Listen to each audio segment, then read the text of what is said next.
Welcome to my YouTube channel. AP ఉద్యోగ పెన్షన్లకు 12వ PRC మరియు 30% IR SS DA APGLI loans ముగిసిన సమావేశం. ఆ వివరాలు ఏంటో ఒకసారి ఈ వీడియోలో చూసేద్దాం. ఇక వివరాల్లోకి వచ్చినట్లయితే 12వ పిఆర్సీ కమిషన్ను తక్షణమే నియమించాలి, 30% ఐఆర్ను ప్రకటించాలి. AP JAC chairman KV Sivareddy, secretary general G Hrudayaraju సేవలు అభినందనీయం. నూతన సెక్రటరీ జనరల్గా ఎస్ ప్రసాద్ ఎన్నిక. ఏపీ జేఏసీ సెక్రటేరియట్ సమావేశం విజయవాడ గాంధీనగర్లోని ఏపీ ఎన్జీఓ రాష్ట్ర కార్యాలయం నందు AP JAC chairman KV Sivareddy అధ్యక్షతన జరిగింది.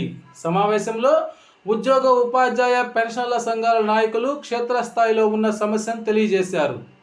12వ పిఆర్సీకి నూతన కమిషనర్ను వెంటనే నియమించాలని, ఈ నివేదిక సమర్పించేలోపు 30% మధ్యంతర వృత్తి ఐఆర్ను ప్రకటించి అమలు చేయాలని, వేలాది కోట్ల PF, APGLI loans claims, surrender leave encashment మంజూరు చేయాలని, 11వ పిఆర్సీకి సంబంధించినటువంటి అదేవిధంగా డిఏ బకాయిలను చెల్లించాలని, సిపిఎస్ ఎంప్లాయీస్కు 11 నెలల మ్యాచింగ్ గ్రాంట్ జమ చేయాలని, ఇక పంచాయతీరాజ్ శాఖలో సుదీర్ఘకాలంగా పెండింగ్లో ఉన్న 3000 కారుణ్య నియామకాలను వెంటనే జరపాలని, గత ప్రభుత్వం సిపిఎస్ మరియు ఇతర ఆందోళనలు చేసే సందర్భంగా ఉద్యోగ ఉపాధ్యాయులపై పెట్టిన కేసులన్నింటినీ ఎత్తివేయాలని, ఏపీ వైద్య విధాన పరిషత్తులో 10 నెలలుగా పెండింగ్లో ఉన్న అవుట్సోర్సింగ్ ఉద్యోగుల జీతాలను మంజూరు చేయాలని, అదేవిధంగా పెన్షన్లకు అదనపు క్వాంటమ్ ఆఫ్ పెన్షన్ మంజూరు చేయాలని, 2004 సంవత్సరంలోపు నోటిఫికేషన్ ద్వారా నియామకమైన ఉద్యోగ ఉపాధ్యాయులకు పాత పెన్షన్ విధానాన్ని అనువర్తింపచేయాలని,